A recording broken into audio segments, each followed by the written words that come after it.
পিপি তুই বসে আছো? পিপি টাইম হয়ে গেছে, খাওয়ার টাইম। পিপিকে তো একটা নির্দিষ্ট টাইমে ওর বাবার সঙ্গে খায়। আচ্ছা, আজকের আর এই ঝোল ঝাল মাছ অন্য রকম করে রান্না করেছি। আজকের আর তরকারি মরকারি কিচ্ছু করিনি। আজকে রান্নাটা একটু অন্য ধরনের। এই যে ভাত, একদম ধোমা ওঠা ভাত, মানকচু বাটা, এতে কিন্তু গোলমরিচ, সর্ষে, কাঁচা লঙ্কা আর রসুন, তার সঙ্গে একটু চিংড়ি মাছ ভেজে দিয়েছি, একবারে বেটেছি। দারুণ খেতে হবে গরম ভাতে।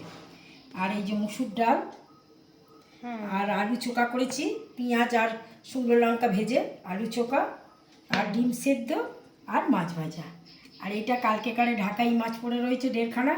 আর ওই ফুলকপি দিয়ে আলু দিয়ে চিংড়ি মাছের তরকারি খানিকটা কালকেকারে এসব রয়েছে। আজকের আর অন্য কিচ্ছু না, শুধু এই ভাতে ভাতই খাবো। আমাদের রান্নাবান্না কথাবার্তা যদি ভালো লেগে থাকে তাহলে একটা লাইক করে দেবেন, একটা সাবস্ক্রাইব করে দেবেন। নমস্কার। আচ্ছা, আগে একটা বলে নিই, আজ বিকেল 5টার সময় আমি লাইভে আসবো। আমি অপেক্ষা করব আপনাদের জন্য। আপনারা আসবেন, আমি আপনাদের সঙ্গে গল্প করব।